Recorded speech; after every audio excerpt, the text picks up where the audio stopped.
आचार्य इस YouTube channel पर मैं धर्मेंद्र आचार्य आप लोगों का स्वागत करता हूं।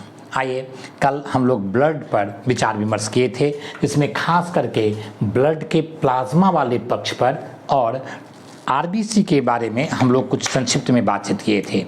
आज उसी वीडियो को आगे बढ़ाते हुए मैं कुछ परोक्षोपयोगी बातचीत आप लोगों के सामने रख रहा हूं। आइए, सबसे पहले आरबीसी को जहां हम लोग छोड़े थे, लाल रक्त कणिकाओं को, वहां से आगे बढ़ते हैं। लाल रक्त कणिकाओं के बारे में कई सारी बातें कि इसका निर्माण कहाँ होता है, तो रेड बोन मेरो में होता है, कितना इसका लाइफ है, तो 120 दिन है। उसके बाद कहाँ ये ख़त्म होता है, तो स्प्लीन में। बहुत सारी चीज़ों को हमने रखा था। उन्हीं बातों को आगे बढ़ते हैं। जब नवजात आरबीसी होता है, जो एक लाइव सेल है, जीवित सेल है, मानव के शरीर का सबसे छोटा सेल है, उसमें जब वो वैक्स मैच्योर होता है, वैक्स होता है, तो उसमें सारे कोशिकांग समाप्त हो जाते हैं, लुप्त हो जाते हैं, उसके केंद्रक लुप्त हो जाते हैं और उसमें लाल रंजक भर जाता है, पिगमेंट भर जाता है। उस लाल रंजक के बारे में हम लोग देखते हैं और उसी को हीमोग्लोबिन्स कहते हैं। ये हीमोग्लोबिन्स जो है ब्लड का सबसे महत्वपूर्ण भाग है। यद्यपि ब्लड में प्लाज्मा भी उतना ही महत्वपूर्ण है, प्लेटलेट्स भी उतना ही महत्वपूर्ण है। श्वेत रक्त कणिकाओं के कई भाग हैं, लगभग 5 भाग। उसमें लिम्फोसाइट बहुत महत्वपूर्ण, मोनोसाइट सारे महत्वपूर्ण हैं, लेकिन फिर भी हीमोग्लोबिन जो है वो सबसे महत्वपूर्ण है। हीमोग्लोबिन की बात करें तो इसमें 2-3 बातें हम देख सकते हैं। इसमें 2 चीज़ होते हैं, पहला हिम और दूसरा ग्लोबिन। ये हिम जो है एक रंजक है और इस रंजक की विशेषता यह है कि इसके केंद्र में Fe लोहा फेरस पाया जाता है। जैसा कि आप जानते होंगे कि लोहा की परमाणु संख्या 26 है। लोहा के बारे में जानते होंगे, इसका जो रासायनिक नाम है, वैज्ञानिक नाम है, वो फेरस है। और इसकी विशिष्टता यह है कि यह पूर्ण रूपेण सभी कुछ का, ताप का, विद्युत का सुचालक है और चुंबकीय गुण को भी यह रखता है। और ग्लोबिन जो है यह प्रोटीन है। मैंने कल भी चर्चा किया था कि मानव के शरीर में जो प्लाज्मा है उसमें 4 प्रकार के महत्वपूर्ण प्रोटीन रहते हैं। उनके सभी कार्यों को मैंने रेखांकित करने की कोशिश की संक्षिप्त में, जो परीक्षोपयोगी है उन बातों को रखने का प्रयास किया। अब यहाँ देखिए, हीमोग्लोबिन में ग्लोबिन एक प्रोटीन है जिसका प्रतिशतता 96% है और हिम नामक जो रंजक है वो 4 से 5% होते हैं। अब हिम की क्या विशेषता है उसकी चर्चा करते हैं। इस पिगमेंट की विशेषता है कि इसके केंद्र में लोहा के अणु पाए जाते हैं, आयरन के अणु पाए जाते हैं, फेरस के अणु पाए जाते हैं। और फेरस की विशेषता है, लोहा की विशेषता है कि इसका एक अणु ऑक्सीजन के 4 अणुओं को अपने साथ बांध सकता है। यानी कि हिम नामक जो रंजक है, जो हीमोग्लोबिन का लगभग 4.5%, 4% या 5% होता है, उसका एक अणु, उसके केंद्रक में जो लोहा पाए जाते हैं, उसका एक अणु ऑक्सीजन के 4 या 4 अणु को अपने में बांधता है या उसे मुक्त कर देता है। तो ऑक्सीजन ढोने की क्षमता इसकी सबसे बड़ी विशेषता है, जो हिम नाम की चीज़ों से होता है। तो हम जो सांस लेते हैं तो हवा सांस के माध्यम से फेफड़ा तक जाती है और फेफड़ा के बाद संपूर्ण शरीर में इन गैसों को, जिसमें हम लोग ऑक्सीजन की बात कर रहे हैं या कार्बन डाइऑक्साइड की बात कर रहे हैं या अन्य गैसों की बात कर रहे हैं, शरीर के भिन्न भिन्न भागों तक पहुंचाने में विशेष करके ऑक्सीजन को, उसमें हीमोग्लोबिन की भूमिका। और हीमोग्लोबिन में भी विशेष करके हिम नामक जो रंजक है, जिसके केंद्रक में लोहा के अणु रहते हैं, उसकी बहुत बड़ी भूमिका है। अगर यह न रहे तो ऑक्सीजन की कमी शरीर में हो जाएगी और अंत में मृत्यु हो जाएगी। तो इस तरह से हम देखते हैं इसकी भूमिका इस संदर्भ में देखा और समझा जा सकता है। मानव के शरीर में लोहे की अगर कमी हो जाए, विटामिन B12 की कमी हो जाए, जिसको साइनोकोबालामिन कहते हैं, अगर उसकी कमी हो जाए, और तीसरा विटामिन B9 की कमी हो जाए, इसका आपको फॉलिक एसिड, तो फॉलिक एसिड की कमी हो जाए, ये 3 चीज़, लोहा, दूसरा विटामिन B12, साइनोकोबालामिन और तीसरा फॉलिक एसिड। आप इन तीनों को देखिए। मानव के शरीर में लोहा का अगर वजन के दृष्टिकोण से प्रतिशतता में देखें तो इसका प्रतिशत 0.005 होता है प्रतिशत हमारे वजन के दृष्टिकोण से। अगर ग्राम के दृष्टिकोण से देखा जाए तो एक वयस्क पुरुष में लोहे का जो मात्रा है वो 4 से 5 ग्राम होता है। 5 ग्राम मान लेते हैं, थोड़ा बढ़ा करके ही 5 ग्राम होते हैं। और महिला में देखा जाए तो 3.5 ग्राम और बच्चों में 3 ग्राम होता है। प्रतिशत, वजन के प्रतिशतता से कई बार प्रश्न आए हैं, तो कितना, तो 0.005%, 4 से 5% तक हमारे वजन का लोहा की मात्रा होती है। अब ये लोहा जो है वो यहीं पर हीमोग्लोबिन्स के रूप में जो है आपको जो बने लोहा के जो हिम हैं, रंजक हैं, वहाँ पर ऑक्सीजन ढोने में हमारे लिए महत्वपूर्ण हो जाते हैं। जिसके शरीर में लोहा की कमी हो गई अर्थात Fe की कमी हो गई तो यहाँ पर समस्या पैदा होगी। अगर विटामिन B12 की कमी हो गई तो वहाँ भी समस्या हो जाएगी, क्योंकि विटामिन B12 जो है साइनोकोबालामिन में कोबाल्ट होता है और ये कोबाल्ट जो है वो आपको हिम को बनाने में अपना योगदान देता है, आरबीसी के निर्माण की प्रक्रिया को आगे बढ़ाता है और यही काम फॉलिक एसिड भी करता है जो विटामिन B9 है। तो इस तरह से जिस मनुष्य के शरीर में साइनोकोबालामिन या फॉलिक एसिड या लोहे की कमी होती है, डॉक्टर उसे एनीमिया बीमारी से घोषित कर देता है कि इनके शरीर में आपको कम ये हीमोग्लोबिन्स बन रहे हैं, यानी कि आरबीसी कम बन रहा है। तो इस तरह से एनीमिया की समस्या हो जाती है, क्योंकि आरबीसी के बनने की प्रक्रिया ये बाधित हो जाती है। दूसरी तरफ देखते हैं कि हीमोग्लोबिन्स कितना होना चाहिए। तो पुरुष के संदर्भ में देखा जाए तो 13.5 से लेकर के 17.5, रामदेव बता रहे थे कि 18.5 से ज़्यादा अगर हीमोग्लोबिन्स हो गया 18 से ज़्यादा तो समस्या हो जाएगी। तो कुल मिलाकर कितना, 13.5 से लेकर के पुरुषों के संदर्भ में 17.5 तक और महिलाओं के संदर्भ में 11.5 यानी 12 से लेकर के 15.5 तक हीमोग्लोबिन्स होना चाहिए। और अगर 12 से कम है तो मोटे तौर पर एनीमिया डॉक्टर के द्वारा घोषित कर दिया जाएगा, लेकिन 11 तक भी कोई दिक्कत नहीं। अभी हमारे एक छात्र को 6.5 हीमोग्लोबिन चला गया था, हॉस्पिटलाइज होना पड़ गया उनको। तो कुल मिलाकर के देखा जाए हीमोग्लोबिन से 10 से कम होना हानिकारक है, 11 तक ही उसको मेंटेन कम से कम 11 पर रखा जाए। तो ये आपको हीमोग्लोबिन की कमी से आपको एनीमिया नामक बीमारी हो जाती है और इसको बढ़ाने के लिए वैसे खाद्य पदार्थ को अपने भोजन में शामिल किया जाए जिससे लोहा की मात्रा, जिससे विटामिन B12 की मात्रा और फॉलिक एसिड की मात्रा बढ़ता चला जाए। अब हीमोग्लोबिन के कार्य को देखें तो इसकी सबसे बड़ी विशेषता है जिसकी चर्चा हम लोग अभी कर रहे थे कि यह ऑक्सीजन को अपने से जोड़ लेता है और एक अणु 4 अणु ऑक्सीजन को अपने साथ जोड़ लेता है, अवशोषित कर लेता है और शरीर के भिन्न भिन्न सेलों और ऊतकों तक यानी कि कोशिकाओं और ऊतकों तक परिवहन में इसकी बड़ी भूमिका है। इसीलिए ऑक्सीजन का वाहक इसे कहा जाता है। हीमोग्लोबिन को क्या कहा जाता है, ऑक्सीजन का ट्रांसपोर्टेशन करने वाला या वाहक है। ऐसा होता क्यों है, तो इसका सूत्र बनता है Hb यानी हीमोग्लोबिन प्लस 2 ऑक्सीजन O2 को लेता है और HbO2 और ऑक्सी हीमोग्लोबिन नामक एक अस्थायी यौगिक बना देता है।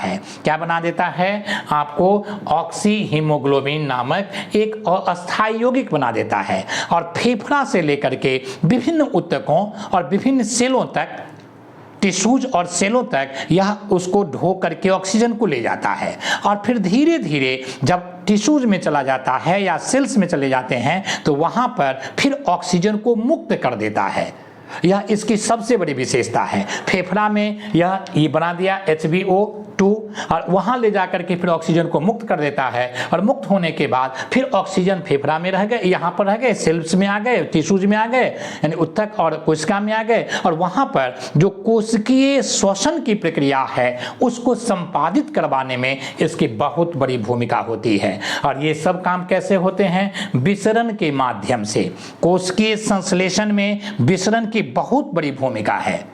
हम जो सांस लेते हैं ऑक्सीजन को, उस ऑक्सीजन को पैर के अंगुष्ठ तक अगर सामान्य प्रक्रिया से पहुंचाया जाए तो 1-2 दिन नहीं, 1-2 महीना नहीं, 1-2 सप्ताह और महीना नहीं, 10 वर्ष लग जाएंगे। कितने दिन लग जाएंगे, 10 वर्ष। ये विसरण डिफ्यूजन की प्रक्रिया है जिस प्रक्रिया के माध्यम से हीमोग्लोबिन कोशिका तक और कोशिका के पास पहुंचाने के बाद वहां डिफ्यूजन की प्रक्रिया हुई और उसके बाद उसको पुनः कार्बन डाइऑक्साइड के माध्यम से ढो करके फेफड़ा तक पहुंचा देता है और फेफड़ा फिर हमें हमारे शरीर से कार्बन डाइऑक्साइड को बाहर निकाल देता है। तो इसमें हीमोग्लोबिन की भूमिका और विसरण की भूमिका बहुत महत्वपूर्ण होती है। अब देखिए O2 के वाहक किसे कहते हैं, क्योंकि उत्तर तक पहुंचाता है, सिर तक पहुंचाता है। अब दूसरे पोजीशन में जब वहां हम देखते हैं जब ये हीमोग्लोबिन से रक्त फिर वहां से आने लगते हैं तो ऑक्सीजन को छोड़ दिया। अब ऑक्सीजन को जब छोड़ा तो फिर HbCO2 के साथ एक अस्थायी कंपाउंड बना देता है और इसको हम लोग कहते हैं कार्बोक्सी हीमोग्लोबिन्स। तो कार्बोक्सी हीमोग्लोबिन्स जो है वो वहां से कार्बन डाइऑक्साइड को ढो करके हमारे फेफड़ा तक लाया और फिर कार्बन डाइऑक्साइड को छोड़ देता है और फेफड़ा इसको बाहर निकाल देता है। तो इस तरह से हीमोग्लोबिन जो हैं वो ऑक्सीजन को फेफड़ा से लेकर के शरीर के भिन्न भिन्न भागों तक पहुंचाता है और वहां से हीमोग्लोबिन कार्बन डाइऑक्साइड को ला करके फेफड़ा तक पहुंचा देता है और फेफड़ा तक उच्छ्वास के माध्यम से हम लोग कार्बन डाइऑक्साइड को बाहर निकाल देते हैं।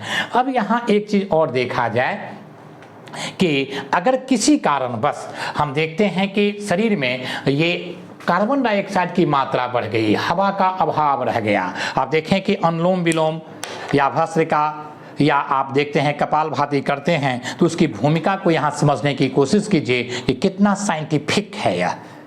याद होगा नित्य की बात वो बार बार हम लोग रखते हैं कि एक बार नित्य कहीं से आ रहे थे, लोगों ने पूछा कि आप कहाँ से आ रहे हैं, तो उन्होंने कहा कि भगवान का अंत्येष्टि करके आ रहे हैं, उनका अंतिम संस्कार करके आ रहे हैं। भारतीय व्यक्ति जो थे तपाक से प्रश्न पूछा कि आपके यहाँ भगवान की मृत्यु अभी हुई है? उन्हें कहा कि क्यों? देखिए हमारे यहाँ तो 3000 वर्ष पहले ही उनकी मृत्यु हो गई और 3000 वर्ष पहले मृत्यु का अर्थ यह था कि पतंजलि ने योग सूत्र लिख करके बता दिया कि बिना भगवान के बल पर कैसे रहा जा सकता है। और वो बिना भगवान के बल पर रहने की जो बात है वो आपको योग है। आप यहाँ देखिए कि यदि हवा का अभाव है तो उस हवा के अभाव में क्या होगा, लोग कैसे धीरे धीरे मरते चले जाते हैं या यूं ही मर जाते हैं। तो C की मात्रा जो है, अगर C है और O2 है, हवा की उपस्थिति है प्रॉपर वे में, तो वहां पर CO2 बनेगा। लेकिन मान लीजिए कि हवा की कमी है, यहाँ पर O2 ही है और C की मात्रा ज़्यादा हो गई, 2C हो गया, तो यहाँ पर क्या बन जाएगा 2CO। तो यह कार्बन डाइऑक्साइड है और यह कार्बन मोनोऑक्साइड है। कार्बन मोनोऑक्साइड की विशेषता होती है कि इसमें कार्बन की मात्रा ज़्यादा है ऑक्सीजन की तुलना में। यहाँ पर कार्बन 1 है, ऑक्सीजन 2 है। यहाँ पर आपको C भी है और 2 ऑक्सीजन भी है, अर्थात ऑक्सीजन का अभाव है, हवा की कमी है। इन संदर्भों में आपको हीमोग्लोबिन से CO से जब मिलता है तो C माने हीमोग्लोबिन से यानी HbCO का नामक एक अस्थायी कंपाउंड बना देता है, परमानेंट कंपाउंड बनाता है। और ये परमानेंट कंपाउंड जो हैं जिसको कार्बोऑक्सी हीमोग्लोबिन्स कहते हैं, ये अस्थायी यौगिक हो गया। अब ये शरीर में चलते रहते हैं और ये क्या कर देता है, यह अस्थायी माने कंपाउंड, परमानेंट कंपाउंड, ये जो है आपको RBC का जो ऑक्सीजन ढोने की क्षमता है इसको कम कर देता है। और जैसे ही वह कम किया वैसे धीरे धीरे लोगों को मृत्यु की तरफ वो अग्रसर होने लगता है और दम घुटने से उसकी मृत्यु हो जाती है। इसीलिए जाड़े के रात में जब घर चारों तरफ से बंद रहते हैं तो अंगीठी जला करके या कोई इस तरह का हीटर जला करके नहीं सोने के लिए कहा जाता है। क्यों? क्योंकि इससे क्या होंगे कि धीरे धीरे रूम के ऑक्सीजन खत्म होते चले जाएंगे और फिर सांस की प्रक्रिया तो चलती ही रहेगी। अतः इससे क्या होगा, ऑक्सीजन हवा के अभाव में जो भीतर जाएगा तो वहाँ पर इस तरह का यौगिक बन जाएगा HbCO और यह माने अस्थायी यौगिक होगा और इससे धीरे धीरे दम घुटने से लोगों की मृत्यु हो जाएगी और उसे पता भी नहीं चलेगा। इसलिए पर्याप्त ऑक्सीजन वाली जगह पर सोना चाहिए। और दूसरी बात, अनुलोम विलोम कपालभाति आदि माध्यम से, भस्त्रिका के माध्यम से हमें अपने शरीर को हमेशा ऑक्सीजन से युक्त लबालब भर करके रखना चाहिए, नहीं तो इस तरह की समस्या हो सकती है। तो कुल मिलाकर के हम देख सकते हैं कि यहाँ पर ये हीमोग्लोबिन की कैसी भूमिका है, कितना महत्वपूर्ण है। अगर हीमोग्लोबिन शरीर से खत्म हो जाए तो सांस हवा रहेंगे ही, फेफड़ा रहेंगे भी और ऑक्सीजन सब जगह नहीं पहुंच पाएगा और आदमी की मृत्यु हो जाएगी। तो इतना महत्वपूर्ण है हीमोग्लोबिन। तो हीमोग्लोबिन्स के बाद अब यहाँ से हम लोग आते हैं श्वेत रक्त कणिकाओं पर। श्वेत रक्त कणिकाओं की बात अगर करें तो इसे दूर, जैसे उसका नाम था एरिथ्रोसाइट, इसी तरह से इसका नाम है आपको ल्यूकोसाइट। और ये आपको श्वेत रक्त कणिकाओं में इसके अगर उससे तुलना करें, आरबीसी से तुलना करें, तो यह अनियमित आकृति का होता है, जबकि आरबीसी के संदर्भ में हमने देखा था कि ये उभयतल प्रकार का होता है। उसकी आकृति उभयतल प्रकार के भी बाइकॉनकेव प्रकार के माने आकृति के होते हैं और यह अनियमित प्रकार आकृति के होते हैं। तो उसकी आकृति तय थी बाइकन के और यह अनियमित है। दूसरी बात, यह केंद्रक युक्त होता है। हमने बताया था कि आरबीसी जो है उसमें केंद्रक नहीं होते हैं, खास करके मानव के आरबीसी में। मैंने ऊंट, जिराफ, लामा और मेढक के बारे में बताया कि इनके आरबीसी में केंद्रक होते हैं, लेकिन वो अपवाद हैं। तो इस तरह से यह केंद्रक युक्त होता है। पहला अंतर तो यही हो गया कि इसकी आकृति इसकी नहीं निश्चित होती है, इसमें केंद्रक आपको होते हैं, उसकी आकृति निश्चित होती है, उसमें केंद्रक नहीं होते हैं। दूसरी तरफ देखते हैं कि यह रंगहीन होता है। यह क्या है? यह रंगहीन है। और वहां देखे थे कि बिल्कुल इसका नाम ही है रेड, इसका नाम ही रेड है। तो इस तरह से हम देखते हैं कि यह क्या है कि आपको रंगहीन है और वो लाल रक्त से युक्त होते हैं। दूसरी बात यह है कि इसमें HB नहीं होता है। ये रंगहीन क्यों है? तो इसमें हीमोग्लोबिन्स नहीं होता है, वहाँ पर हीमोग्लोबिन्स होते हैं जो लाल रंग के होते हैं, जो बिल्कुल आपको लाल बैगनी प्रकार के होते हैं, बिल्कुल चमकदार लाल होते हैं। तो इस तरह से इसकी संख्या आरबीसी की तुलना में काफ़ी कम होता है।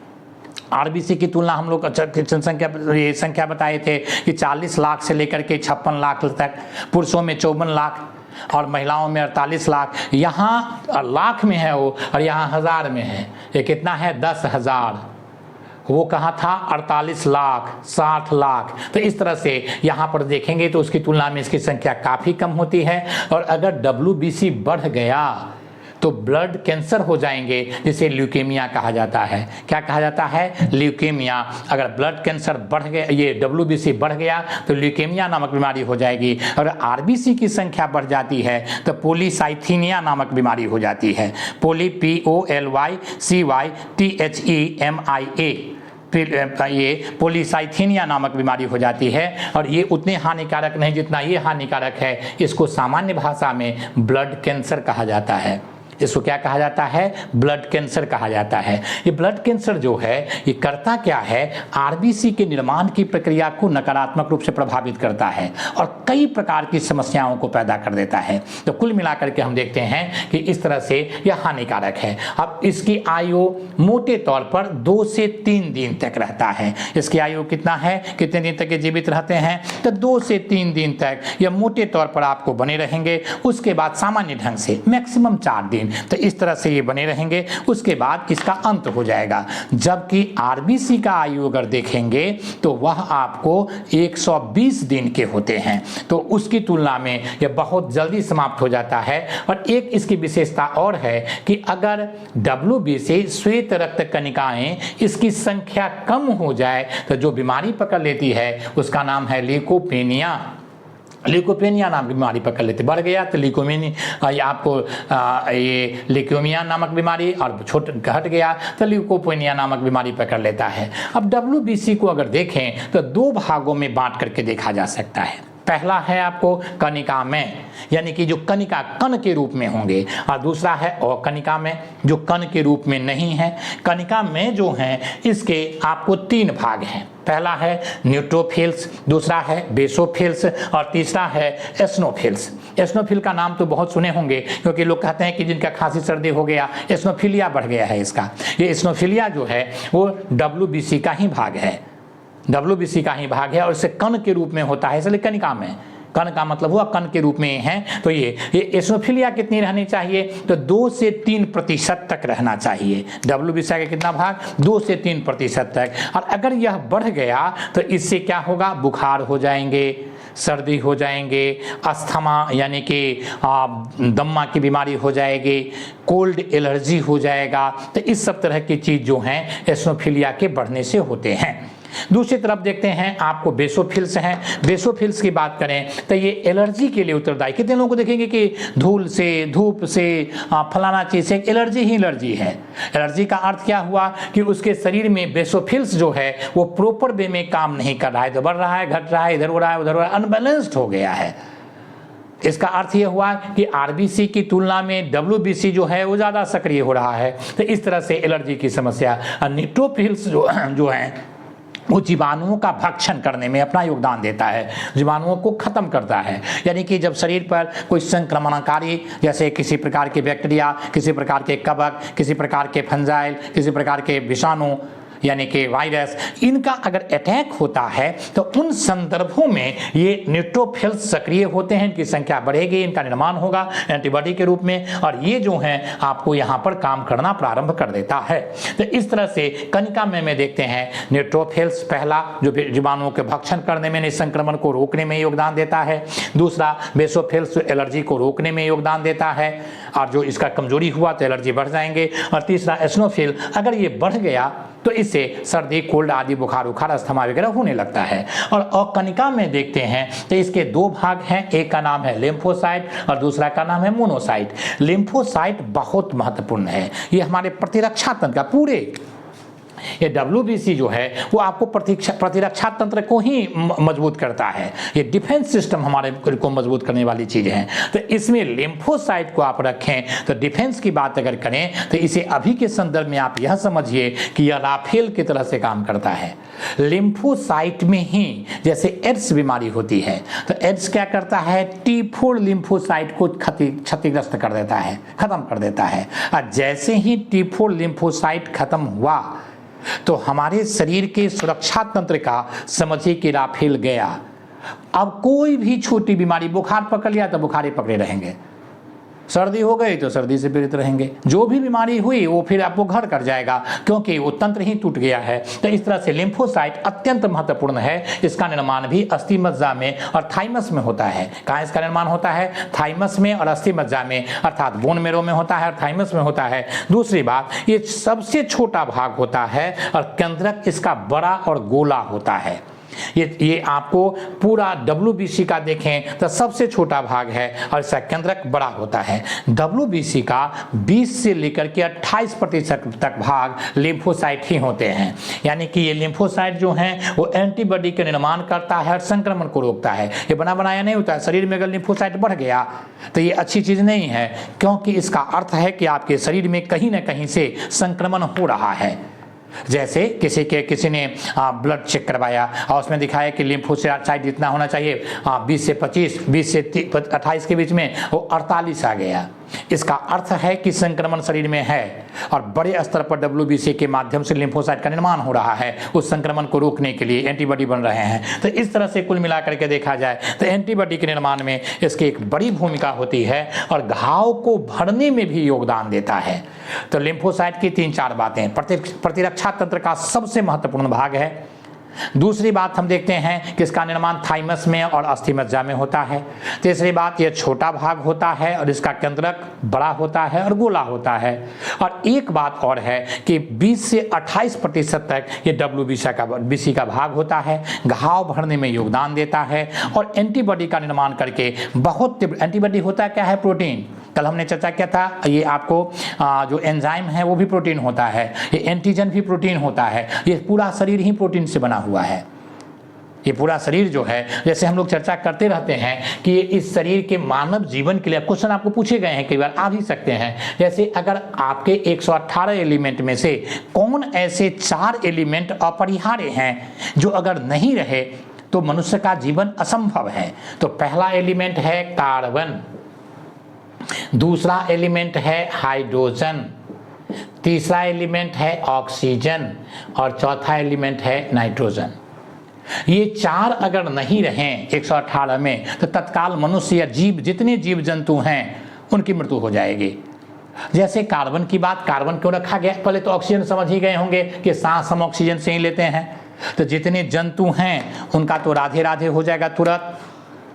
अगर उसके बाद देखेंगे कार्बन, तो आप चीनी खाते हैं, कार्बोहाइड्रेट, आपका वसा है, जो 5 पोषक तत्व में से देखेंगे तो कार्बोहाइड्रेट ले लीजिए, वसा ले लीजिए, इन सब में आप देखेंगे विटामिन्स ले लीजिए, मिनरल्स ले लीजिए, तो जितनी चीज़ आप लेंगे वहाँ पर आपको कार्बनिक चीज़ें मिल जाएंगी। जैसे चीनी का है सूत्र देखिए C6, शुगर का देख लीजिए, जिसका भी आप देखेंगे। दूसरी तरफ हाइड्रोजन, आप जल को ले लीजिए, H2O हाइड्रोजन है वहाँ, और जितने अभी कार्बन के साथ यौगिक देखे हैं उसमें हाइड्रोजन बहुत जगह लगा हुआ है। उसके बाद अब बच जाएंगे नाइट्रोजन। ये नाइट्रोजन प्रोटीन है। नाइट्रोजन क्या है? प्रोटीन है।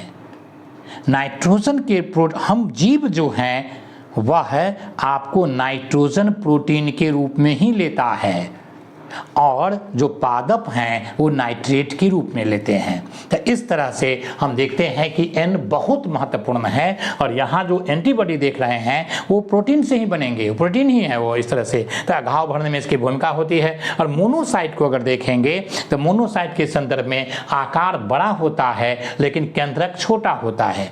WC का यह 3 से 8% तक होता है, और सक्रिय जीवाणु भक्षी होता है। यह सक्रिय रूप से जीवाणु का भक्षण करने में अपना योगदान देता है। बहुत बहुत धन्यवाद। अगले वीडियो में फिर आगे बातचीत करेंगे।